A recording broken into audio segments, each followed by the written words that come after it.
Hi, so today I'm going to share with you a few things that you can do to enhance your online teaching and learning experience and also your working from home experience. Coming right up.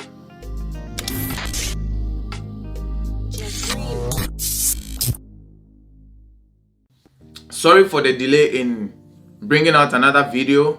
I've not been feeling well last couple of days, so I've just been trying to take care of myself whilst also working. So I've just been trying to rest, work, and also take care of myself. Self-care is also important, and so I thought that I would slow down a bit. However, I didn't want to leave you guys hanging, so I thought, why not come up with a video and just talk about a few things that we all can do to enhance our teaching and learning experience online whilst we continue to go through this transition. Even though we've had to switch to online learning for a while, some people are still trying to adjust. It's hard. Especially if you're an extrovert, it's really difficult not seeing friends and family and being in the classroom. But hopefully, these few tips and tricks is going to change that in a better direction. So if you're ready, let's jump right into it. Okay, so my first tip is have a routine or maintain your daily routine that you had before this whole virus pandemic started. So by having a routine, what does that mean? It means that do the same things that you've been doing, except that you cannot go out, and so you have to do all of this in your room. So for instance, when I wake up in the morning, I hit the shower, take a quick shower, get dressed, make breakfast, and I sit at my desk to work. This puts your mind in a position to understand that it's work time. It's time to be productive. Instead of trying to sit on my bed, having a laptop on my lap, it's easy to get distracted. So I sit here, look out the window, my TV is behind me, I don't even try to look at my bed, and I just work. Now the rest of the routine is that I take breaks when I would normally take breaks when I go to school or when I go to work. So that helps to put me in that constant cycle of I'm at work, I'm at school, I need to be productive. So hopefully this tip helps you to have a better working from home experience and also learning online or teaching online experience.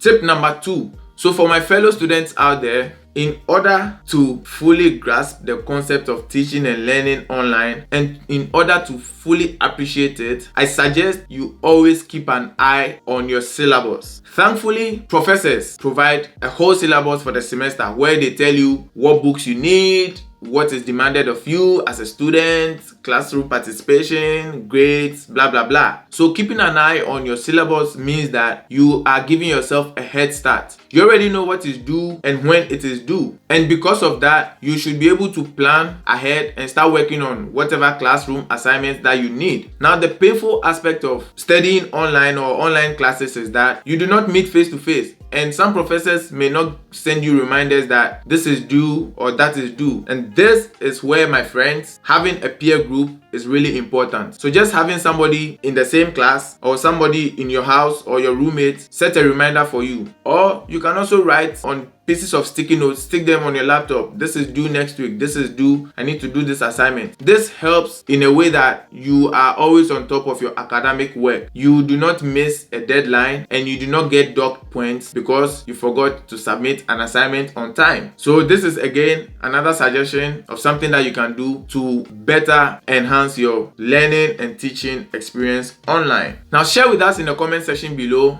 some of the things that you've been doing to make your transition from face-to-face interaction to online a little bit better, so that other people, including myself, can also learn from your experience and we can use that to better improve ourselves. Another thing that I would suggest is whether you are working from home or whether you are a student, have a dedicated office space or a dedicated space in your room where you can sit and be productive. Our body responds to our environment. And so having a dedicated space where you can sit and just write your papers or work on your projects, put your body in that work mode situation. If you are sitting on your bed or if you are sitting in the kitchen trying to be productive, your mind is definitely going to be thinking about food. If you are in your bed, your mind will be like, hey, can we take a 10-minute nap, 5-minute nap? Your pillow will literally be screaming, cuddle me, cuddle me. But if you have a dedicated workspace, as soon as you step there, it's like stepping into your man cave or a sanctuary. Your body literally responds to Okay, let's get this paper done. Let's get this assignment done. No matter how small your room is, just get a dedicated space where you can sit and be productive. This helps a lot, especially with online, where you can literally work on your papers and submit them even before the semester ends. If you have a workspace in your room, kindly share with us in the comment section below how that has enhanced your working from home experience or your learning online experience. So the third thing I'm going to talk about is taking a few minutes of your busy schedule and calling and checking in on a friend. We are basically living in a community, but it still feels like living in isolation. And so nothing hurts than calling your friend or your neighbor and checking in on them. Not everybody is able to adjust quickly to this new lifestyle, and some people are genuinely still struggling. And so reaching out to them gives them the sense of community, gives them a sense that someone actually is taking time to reach out to them, someone actually cares, and this could generally improve their overall academic experience. Imagine being in a foreign country by yourself with nobody checking in on you. Exactly, that is how it feels, especially when most of the people going through this are not comfortable reaching out to people. So take some time, schedule a hangout, Microsoft Teams, Google Hangouts, house party app. Schedule some time and hang out with friends. Check in on them. What are their challenges they are going through in their classes? How is the rest of their semester going? And I can assure you that this is going to improve how the rest of the semester plays out. Another thing I would suggest you do is that you take care of yourself mentally. I cannot stress how important mental health is to your academic success. Imagine going through a semester feeling depressed, feeling like all what you are doing is not worth it. And in this time, it is easy to fall into that situation. There are times when I've laid down on my bed and I've had zero motivation to do anything. And so being able to find activities that you can do to ensure that you are in a good headspace, you are putting yourself in shape to become more productive. If you didn't watch my previous video on some of the things that you can do whilst you remain quarantined in your home, click on the card popping up somewhere here and it's going to take you directly to that video. I'm also going to leave a link to that video in the description below so that you can check it out at your convenient time. But please make sure that you are keeping a good mental health. You can literally go for a walk, or you can take a nap, or do something that will take you outside of work mode or school mode and just reboot and refresh your mind so that when you come back, you literally will be in a good headspace to become more productive. Okay, so let's talk about the sponsor for this video. This video is sponsored by Barline Music. Barline Music has a state-of-the-art recording studio that is equipped to meet all of your musical needs, from demos to jingles to voiceovers to full-time production. Barline Music also has a live saxophone service where they perform at your special occasions, be it weddings, funerals, parties, whatever. They also have a music academy where they teach young kids how to play any musical instrument. If you want your nephew, your cousin, or your brother to learn how to play any musical instrument, contact Barline through the numbers in the video description below. Barline Music also has the capability of bringing their mobile studio to any location that you want so they can work with you. Yes, they are that convenient. So if you have any music recording needs, do not hesitate. Call Barline Music now.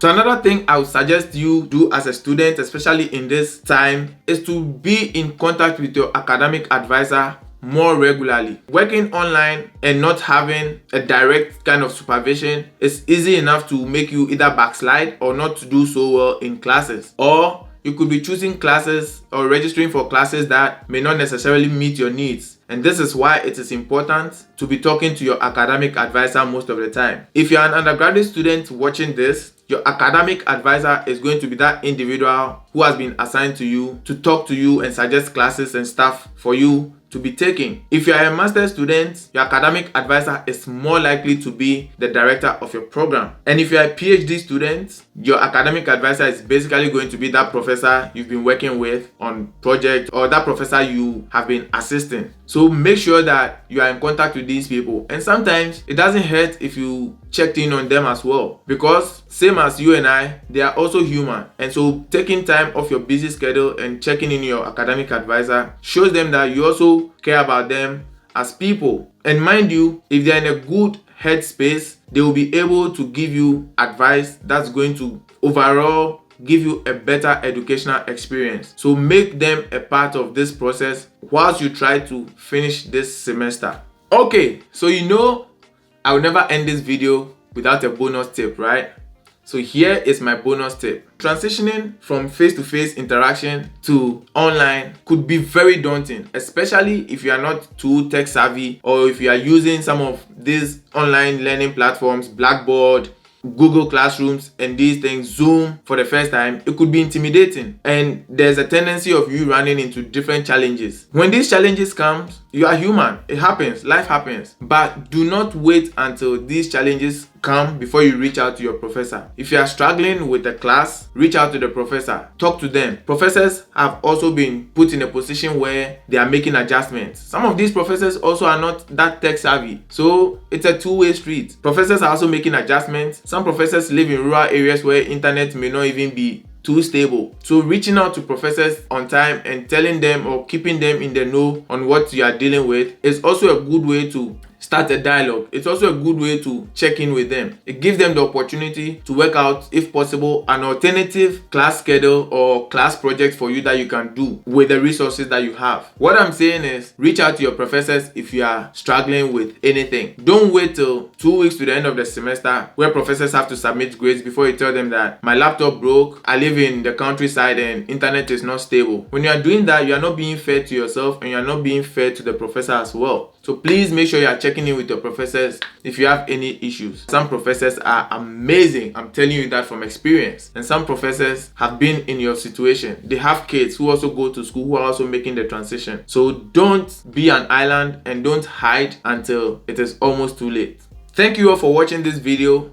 If this video, in a small way or a big way, provided you with any relevant information that you think is going to better your online teaching and learning experience, or even your stay-at-home experience, kindly drop a like on this video. Share this video amongst your community, because you never know who needs to watch this video. And again, that is how we become globally engaged. So share this video amongst your community. Also, if this channel provides you with some relevant videos and information, consider subscribing and share with us in the comment section below what other relevant content you think you need to see on this channel, and I'll do everything in my power to accommodate and address that topic for you. So stay home if you don't necessarily have anything to do out there. If you necessarily need to go out shopping or something, make sure you have your mask, make sure your sanitizer is on point, and make sure you keep a safe distance from each other. At this stage, it is not about only our safety, but the safety of other people. So please, let's observe the health protocols that has been put in place. If you are out there and you want to cough on your elbow, so that at least whatever it is that you are bringing out gets stuck on your elbow. And when you come back home, don't forget to wipe down your doorknobs, your countertops, and what have you. Wash your hands for at least 20 seconds, and let's all be each other's keeper. So until I see you on the next one, if you've been watching my videos, you already know what I'm going to say, so say it with me. Peace.